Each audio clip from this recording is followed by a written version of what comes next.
अस्सलामु अलैकुम रहमतुल्लाहि व बरकातुहू। गाइस, इंडियन लिबरल किस्म की खातून काजल हिंदुस्तानी मुसलमानों पर अटैक करती हुई, उनको टारगेट बनाती हुई ये कहती हुई नजर आती है कि तुम्हारी मुसलमानों की औकात क्या है। खासकर हिंदुस्तान के मुसलमान के तुम्हारी औकात तो अरब मुसलमानों से कम है कि तुम जब अरब लोगों के पास जाते हो, उनकी मुलाजमत करते हो, उनके बूट पॉलिश करते हो और उनके अस्तबल, घोड़ों के अस्तबल जाकर साफ करते हो, टॉयलेट साफ करते हो, तुम्हारी औकात तो यही है। तो आइए ये वीडियो देखिए और इस पर सुनते हैं डॉक्टर जाकिर नाइक साहब से कि अल्लाह ताला ने मुसलमानों को क्या इज्जत और क्या मर्तबा अता किया है। तुम लोग जिस अरब देश पर उछल रहे हो ना, उस अरब देश में तुम्हारी औकात थर्ड क्लास सिटीजन की है। ये पाकिस्तान के मुसलमान और हिंदुस्तान के मुसलमान, इन दोनों देश के मुसलमानों को वहां पे थर्ड क्लास सिटीजन की तरह ट्रीट किया जाता है। और वहां पे ये ड्राइविंग का काम करते हैं या टॉयलेट बाथरूम साफ करने का काम करते हैं, या अरबियों के जो घोड़े होते हैं ना, उनकी टॉयलेट साफ करने का ये काम करते हैं। ये मैं तुम्हें बहुत सच बता रही हूँ। वो तुम्हें असली मुसलमान मानते भी नहीं है। शुक्र करो जो इज्जत तुम्हें भारत में मिल रही है ना, उसकी 0.001% भी तुम्हें इज्जत वहां पे अरब कंट्री में नहीं मिलती है। क्यों नंगा हो रहे हो? क्यों मेरा मुंह खुलवा रहे हो? औकात में रहा करो थोड़ी यार। तुम लोग औकात से बाहर जाया मत करो। अब एक पंचर छापो।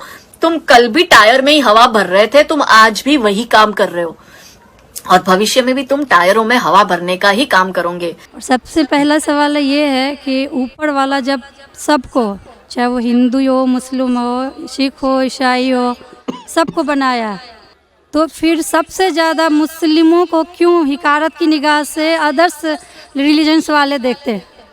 रीजन क्या है? दूसरा सवाल ये है कि ऊपर वाला एक है, ये सभी जानते हैं, हिंदू मुस्लिम जो भी धर्म से बिलोंग करते हैं, लेकिन फिर भी वो क्यों मतलब ये नहीं समझ पाते कि ऊपर वाला एक है या ईश्वर एक है या गॉड एक है। क्यों कन्फ्यूजन में वो अपनी ज़िंदगी बिताते रह जाते हैं। बहन के दो सवाल है। सवाल के पहले उन्होंने कहा कि वो पीस टीवी 2006 से देख रहे हैं और टेलीविज़न पे मुझे और कई सालों पहले से देख रहे हैं। उनका सवाल है कि बाकी लोग मुसलमान को ऐसी गलत नज़र से क्यों देखते, ये पहला सवाल। और दूसरा सवाल कि सब मज़हब वाले जब जानते खुदा एक है तो एक खुदा में क्यों नहीं मानते। इनके दो सवाल है।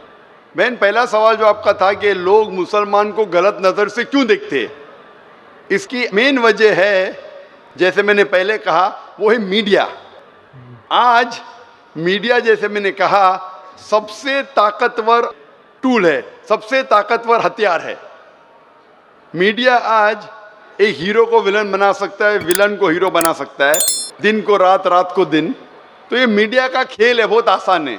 जैसे मैंने कहा ना यूके में क्या हुआ, तो उसी तरीके से आज पहले जो था अमेरिका को डर था रशिया से, अभी रशिया चली गई। अभी खौफ है इस्लाम से कि अमन फैलेगा तो जो गलत काम कर रहे हैं वो मुमकिन ही नहीं।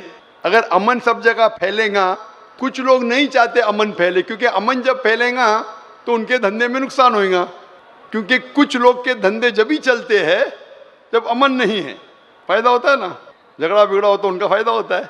तो हर इंसान नहीं चाहता है अमन हो। बात करेंगे अमन की, वॉर फॉर पीस, एक्चुअली कर रहे वॉर ऑन पीस। हम जंग लड़ रहे अमन के लिए, वो अमन के लिए नहीं जंग लड़ रहे हैं, अमन को ख़त्म करने के लिए जंग लड़ रहे। Not war for peace, war on peace. अमन को कायम करने के लिए जंग नहीं लड़ रहे, अमन को ख़त्म करने के लिए जंग लड़ रहे। तो ये मीडिया है बहन, मीडिया इतना पावरफुल है। इसीलिए मैं कहता हूँ मुसलमान मीडिया में पीछे है। हमको मीडिया के ज़रिए सही पैगाम पहुँचाना चाहिए। बहन, आप देख रहे पीस टीवी 6 साल से पहले, उसके पहले आपने दिगर चैनल पे मुझे देखा। मैं पूछना चाहता हूँ आपसे, आपको कैसा लगता है इस्लाम का मज़हब पीस टीवी देखने के बाद? आपके क्या ख्यालात है इस्लाम के बारे में? मैं बचपन से ही एक चीज़ के खिलाफ रही हूँ कि मूर्ति पूजा, जो कि हमें कभी भी पसंद नहीं पड़ा। जो ऊपर वाला हमें बनाया, तो हम जिसको बना के पूछते हैं उसमें शक्ति कैसे हो सकती है? फर्स्ट। दूसरा सवाल कि आप जब ऊपर वाला हम पूरे दुनिया को कंट्रोल कर रहा है, तो एक मूर्ति कैसे किसी इंसान को कंट्रोल कर सकता है? तीसरा है होता है कि आप अगर आप में विश्वास है, आस्था है, आप कहीं भी रहें, ऊपर वाले को याद कीजिए, आप ऊपर वाले आपकी दुआ जरूर सुनेंगे। ये मेरे बचपन से ही ये मेरे दिल में है, और जैसे जैसे मैं बड़ी होते गई मेरे मन में और भी ऐसे सवाल आते गए, और मैं खुद ब खुद उसका सॉल्यूशन ढूंढते रह गई। और आज जाके जब मैं आपके पीस टीवी से जुड़ी तो मुझे और भी मेरा जितने भी कन्फ्यूजन्स थे वो दूर होते गए, और आगे कोशिश होगा और भी दूर होते चले जाएंगे। आपको कैसा लगता है इस्लाम मजहब? मुझे बहुत पसंद है। आपको क्योंकि- गलतफहमी दूर हो गई आपकी ना, जो मीडिया फैला रही है? हाँ, ये मुझे हमेशा रहता था कि इस्लाम धर्म बहुत अच्छा है, क्योंकि उसमें ना तो मूर्ति पूजा है ना भी कुछ है, सिर्फ ऊपर वाला है जो एक है, जो पूरे दुनिया को कंट्रोल करके रखा हुआ है, जिसके बिना एक पत्ता भी नहीं हिल सकता। तो फिर जो है हम जो है उसे क्यों नहीं माने, जो दूसरे को माने। आप तो कुरान की आयत का तर्जुमा कर रही, माशाल्लाह। अल्लाह के मर्जी के बिना तो पत्ता भी नहीं हिल सकता है। बहन, जो आपका दूसरा सवाल था कि जब गैर मुसलमान ये जानते हैं कि खुदा एक है तो मानते क्यों नहीं? हाँ, ये सवाल था कि मानते क्यों नहीं है वो, कि एक ही शक्ति है, चाहे वो गॉड हो, क्रिश्चियन बोलते हैं, हिंदू बोलते हैं ईश्वर एक है, मुस्लिम बोलते हैं अल्लाह एक है, और गुरुद्वारा बोलते हैं कि वाहे गुरु एक है। तो जब सब भी बोलते हैं तो मानते क्यों नहीं कि ईश्वर एक ही आपका है? बहुत अच्छा सवाल है कि अगर जानते हैं तो मानते क्यों नहीं। इसके मेन जिम्मेदार है धर्म के अधिकारी, धर्म अधिकारी। धर्म अधिकारी नहीं चाहते कि सब लोग इसको माने। जाने ठीक है, लेकिन मानने लगेंगे तो उनकी दुकान बंद हो जाएंगी। लेकिन यहाँ पे दुकान बंद वालों, और हर धर्म में कुछ लोग हैं जो नहीं चाहते कि सब धर्म मानने वाले अपनी किताब के करीब आए, नहीं तो उनकी दुकान बंद हो जाए। हर धर्म में ऐसे लोग हैं, नहीं तो उनकी दुकान बंद हो जाएंगी। तो इसीलिए मेरी सबसे ज्यादा कोशिश रहती है कि लोगों को अपने धर्म की किताब के करीब ले जाए सबसे पहला। तो मैं कहता हूं मुसलमान और गैर मुसलमान को अपनी धार्मिक किताब पढ़ो, उन पे तहकीक करो, जो यकसान है तो उसके ऊपर जाओ पहला। तो इसीलिए जितने धर्म अधिकारी है, धर्म के आम पब्लिक तो मेरे फेवर में, देखो आम पब्लिक, अवाम, चाहे मुसलमान की हो, हिंदू की हो, ईसाई की हो, साथ में है। लेकिन ये धर्म अधिकारी जो अक्सर है वो नहीं चाहते कि सब लोग एक हो जाएंगे तो दुकान बंद हो जाएंगी। तो ये लेकिन मेन सर प्रॉब्लम है धर्म अधिकारी का। इसीलिए अगर सर्व धर्म के मानने वाले अपनी किताब का तर्जुमा पढ़े, सही मानी से उस पर अमल करे, तो सब लोग एक ईश्वर के पास आएंगे और एक ईश्वर को मानेंगे और उसके अलावा किसी की इबादत नहीं करेंगे। उसके बावजूद भी सब कोई क्रॉस क्यों करता है इस्लामिक धर्म को, जानते हुए भी कि ये सबसे अच्छा धर्म है, सब रास्ता सब एक है, इसमें ना कोई ये है दिखावा है, ना कोई आपका इसमें ओल झोल टाइप का कोई भी प्रॉपर्टी नहीं होती है कि ये बाजा वाजा ये वो। फिर भी क्यों नहीं करते? बहन, क्योंकि आप पीस टीवी देख चुकी है, तो आप पीस टीवी देखने के बाद आपको यकीन हो गया है कि सही इस्लाम क्या है। बाकी चैनल सही इस्लाम नहीं दिखा रही। बाकी चैनल दिखाते हैं कि मुसलमान टेररिस्ट है, मुसलमान दहशतगर्द है, मुसलमान जलील करते, मुसलमान ये करते, खवातीन को हक नहीं देते। तो सब लोग तो पीस टीवी नहीं देखते ना। इंशाल्लाह एक दिन आएगा जब दुनिया के अक्सर लोग पीस टीवी देखेंगे। इंशाल्लाह हमारा इरादा है कि पीस टीवी को कम से कम दुनिया की सबसे अहम 10 ज़बानों के अंदर फैलाए। इंशाल्लाह अल्लाह से दुआ है, क्योंकि जो मोहम्मद सल्लल्लाहु अलैहि वसल्लम की हदीस है कि इस्लाम एक दिन हर घर में पहुंचेगा। तो अल्लाह ताला से दुआ है कि हमें वो जरिया बनाए कि सही इस्लाम दुनिया के हर घर में फैलेगा इंशाल्लाह। बहन, मैं आपसे पूछना चाहता हूँ, आप मानते कि खुदा एक है? मैं बचपन से मानती हूँ ऊपर वाला एक है। आप मानते कि मोहम्मद सल्लल्लाहु अलैहि वसल्लम आखिरी पैगंबर है? हाँ, ये सब बचपन से ही पता है मुझे। तो मैं आपसे पूछता हूँ डॉक्टर श्वेता, जब आप मानते खुदा एक है, आप मानते बुत परस्ती गलत है, आप मानते मोहम्मद सल्लल्लाहु अलैहि वसल्लम आखिरी पैगंबर है, तो उसका मतलब आप मुसलमान हो चुके। हाँ, ये एक चीज मैं सवाल करना चाह रही थी आपसे। जी हाँ। कि आपके मन में जो भी आप धर्म अपना रहे हो, ये तो जरूरी नहीं होता कि आप उसे रिप्लेस करें पब्लिक के बीच में। जरूरी नहीं है। और अगर आप मन से मानते हैं तो, और ऊपर वाला जान रहा है कि आप क्या हैं, और ऊपर वाले को ही मानते हुए सारा चीज़ फॉलो कर रहे हैं, तो क्या जरूरी होता है कि मुस्लिम बताए ही कि हम मुस्लिम हैं? बहन का बहुत अच्छा सवाल है कि अगर मन से माने काफ़ी नहीं, क्या जाहिर करना ज़रूरी नहीं है? अगर आपको कोई तकलीफ हो रही है, मिसाल के तौर पे अगर आपको शक लगता है कि अगर मैं जाहिर करूं तो मेरी ज़िंदगी खतरे में है, और ये टॉपिक के ऊपर भी है।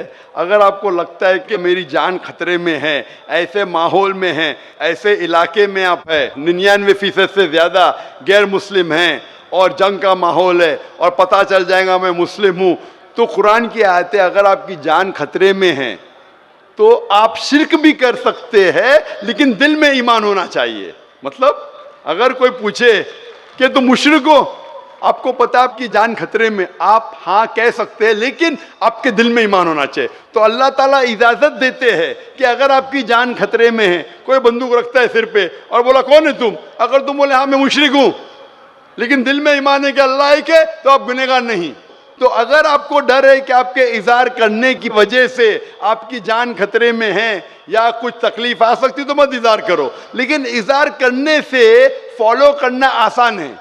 जो शख्स इज़हार करता है वो फॉलो भी करेगा। अगर इज़हार नहीं करेगा, बोलता मैं मुसलमान हूं, अगर उसके जान का खतरा है तो कोई हर्ज नहीं, उसके दिल उसके बीच में और खुदा के बीच में इज़हार करने की ज़रूरत नहीं। लेकिन जान का खतरा नहीं है, फिर भी बोलते हैं नहीं मैं जान का खतरा नहीं है, मुझे कोई तकलीफ नहीं, छोटी मोटी तकलीफ है, इसलिए मैंने इज़हार करूँगा। फिर क्या होगा, फिर उसको अमल करना मुश्किल होगा।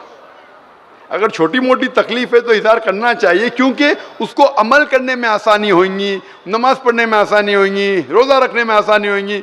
अगर कबूल नहीं करेंगे तो मुश्किलात और बढ़ेंगी। लेकिन अगर मुश्किलात इतनी हैं कि आपको जान का खतरा है, तो आप माइक्रोफोन पे भी नहीं आती थी। मैं भी फील्ड में हो ना बहन, अगर आपको जान का खतरा होता था तो माइक्रोफोन पे आके आप बोलती भी नहीं थी कि मैं बुत परिस्थिति के खिलाफ हूँ, मैं खुदा में मानती हूँ। जब इतना बोल दिए तो मुझे यकीन है आपके जान का खतरा नहीं है। मैं भी फील्ड का हूँ ना, आप डॉक्टर है, मैं भी डॉक्टर हूँ। आप कौन से डॉक्टर है पता नहीं, मैं जिस्म का डॉक्टर हूँ। आप PhD डॉक्टर है क्या, मेडिकल डॉक्टर है, कौन से डॉक्टर है बहन आप? डेंटिस्ट है, माशाल्लाह, करीब पेशा है। मैं मेडिकल डॉक्टर MBBS हूँ, आप डेंटिस्ट है। आपको कैसे पता चलता है दांत में दर्द हो रहा है तो क्या प्रॉब्लम है, बराबर ना? तो वैसा मुझे भी थोड़ा थोड़ा पता चल जाता। मैं जिस्म के डॉक्टर के अलावा रूहानी डॉक्टर भी हूँ माशाल्लाह। तो मुझे पता आपको जान का खतरा नहीं है। तो जान का खतरा नहीं है तो मेरी ये राय है, इज़हार करने से आपको अमल करने में और आसानी होगी। ये मुझे पता है। पता आपको ना? हाँ। तो आपको जान का खतरा है? अब मैं अभी क्लियर नहीं कर सकती कुछ भी आपसे। और एक लास्ट सवाल ठीक है पूछना इंशाल्लाह, चाहती हूँ लेकिन आपसे। आप मेरे नजदीक आप मुस्लिम हैं, इंशाल्लाह अल्लाह आपको और हिदायत दे जानने के लिए और अमल करने के लिए भी बहन। और एक लास्ट क्वेश्चन पूछना चाहती हूँ आपसे। जी हाँ पूछिए डॉक्टर जब श्वेता। ऊपर वाले सबको नीचे भेजे तो फिर नीचे डिवाइड क्यों किया गया कि सब अलग अलग धर्म में बिलोंग करने लगे? ये सवाल कल पूछा गया था मुझसे कि ऊपर वाला जब एक है तो नीचे वालों को डिवाइड क्यों किया है अलग अलग? अल्लाह ने, खुदा ने, भगवान ने एक ही धर्म भेजा है, एक ही दीन। कुरान में लिखा है सूरह अल इमरान में सूरह नंबर 3 आयत नंबर 19 में, इन्न दीना इंदल्लाहिल इस्लाम, के अल्लाह के नज़दीक एक ही दीन, एक ही मज़हब सही है, वो है इस्लाम, जिसके मानी है अमन शांति हासिल करना अल्लाह के पैगाम पे अमल करने के बाद। तो जो भी अल्लाह खुदा ईश्वर के पैगाम पे अमल करता है और अमन हासिल करता है उसे अरबी में कहते मुस्लिम।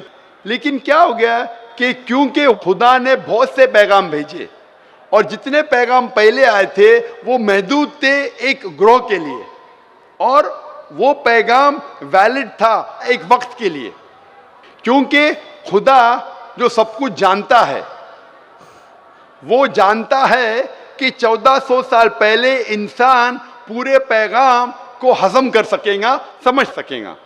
इसीलिए 1400 साल पहले कुरान भेजा। जितनी पहले किताबें भेजे वो वक्त के दौरान बदलते गए, लोग ने बदले, और खुदा ने उसे महफूज रखना सही नहीं समझा क्योंकि ज़रूरत नहीं थी। अल्लाह ने, खुदा ने, भगवान ने वो पहले पैगाम जो महदूद थे उसे महफूज रखने की ज़रूरत नहीं समझी। लेकिन क्योंकि आखिरी पैगाम कुरान 1400 साल पहले जब भेजा, कुरान में अल्लाह लिखते हैं सूरह हिजर में सूरह 15 आयत नंबर 9 में कि हमने कुरान नाजिल किया है और हम इसे महफूज रखेंगे, क्योंकि ये आखिरी पैगाम है, इसके बाद कोई पैगाम नहीं आने वाला है। इसीलिए वो सिर्फ एक ग्रोह के लिए नहीं है, सिर्फ मुसलमान के लिए नहीं, सिर्फ अरबों के लिए नहीं, सारे इंसानों के लिए, और सिर्फ एक वक्त के लिए महदूद नहीं, ता क़यामत है। क्योंकि इसके बाद कोई पैगाम नहीं आने वाला, ये पैगाम को कोई बदल सकता ही नहीं। इसीलिए जितने पुराने पैगाम हैं, बदलने के बावजूद उनमें जो मेन बात है, जो असल बात है तौहीद की कि खुदा एक है, उसके अलावा कोई माबूद नहीं, और बुत परस्ती नहीं करना चाहिए, मूर्ति पूजा नहीं करना चाहिए, सारे मजहब की किताबों में मौजूद है। वो अलग बात है कि धर्म अधिकारी इनको आम नहीं करते अपने लोगों के सामने, इसलिए लोग को गलत फहमी है कि जाकिर सिर्फ अपनी मजहब की बात कर रहा है। अरे मैं उनकी मजहब की बात भी कर रहा हूं। तो लोग जब तहकीक करने लगते हैं तो पता लगता है कि ये तो सही बात कर रहा है। तो एक चीज अल्लाह ने किया है, अल्हम्दुलिल्लाह, भगवान ने, ईश्वर ने, कि ये मेन पैगाम तौहीद का महफूज रखा है, और इसमें यह भी महफूज रखा है कि आखिरी पैगंबर आने वाले मोहम्मद सल्लल्लाहु अलैहि वसल्लम है। Hope that answers the question sister.